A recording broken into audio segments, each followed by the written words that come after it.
Chapter 4 A Home Up High, found on page 25. Over dinner, my wife told us what had happened while Fritz and I had been gone.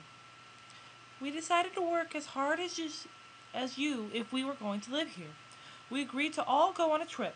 Jack, Franz, Ernest, and I went out with water, an axe, and some guns. We followed Turk, who led us the way you had taken. She smiled as she told us more of her adventures with the other boys while we were at sea. We were started by amazing birds everywhere and found some giant trees. As we looked at them, I had an idea. What if we could build a house in these giants? It seemed to be perfect, and with that, we went to the beach and looked for anything else left from the wreck. As we looked, we saw the dogs eating something in the rocks. "Crabs," said Jack. "Yes," said my wife, "and the dogs also led us to the turtle eggs that we're now eating." "Well," I said, "you'll have to show me your tree palace, and we can decide if we can live there like birds." "It might just work," she answered, "and it would save us from the jackals if we could build a staircase and a nice floor. We would be safe at night." "All right," I answered. "Let's look tomorrow and see if it will work." And with that, we all went to bed and slept deeply. The next morning, my wife and I woke and discussed our plan. We agreed that if we could build a bridge across our river and could find a safe place far up in the rocks to stow dangerous things such as gunpowder away from our house, we might just make it all work.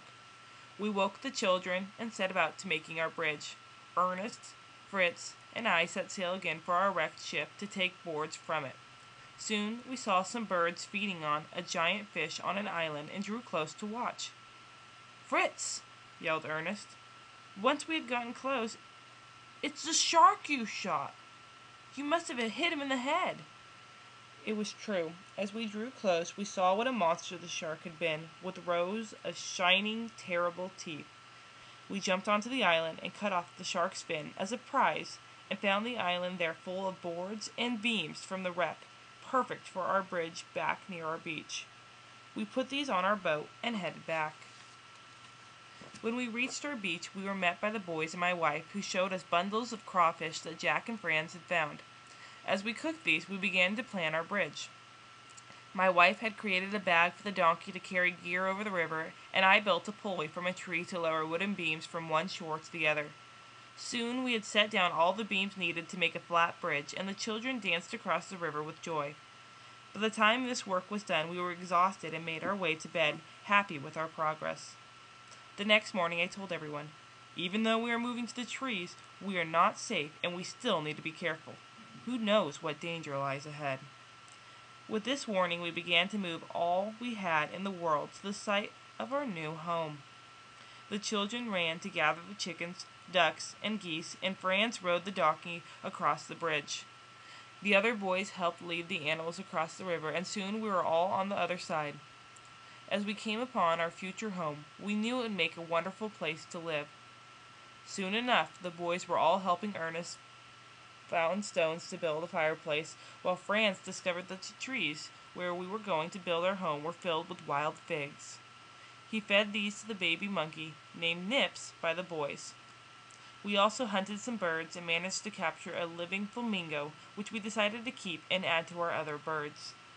We then searched the tree to pick one we thought was best. He set out to find bamboo to build platforms because it would be strong and would hold up well in the rain. Searching in a nearby marsh, we were lucky enough to find plenty of our use. We decided that we would live 30 feet up the tree, so I built a ladder to take us to our first platform. Once the ladder was done, we hauled up all that we could and set about making makeshift hammocks around the tree branches for sleeping. And the next night, we were very tired by all our work, so we ate dinner and slept by the fire at the foot of our new home. The next morning, we began to get our home ready by cutting branches out of the way, building platforms, and making walls from planks and sails. Soon enough, we had a place of our own and had our first meal among the trees, laughing and happy with Nips the monkey. When we pulled up our ladder that night, we felt safe and secure. We were together in our new home, high among the branches. End of chapter 4.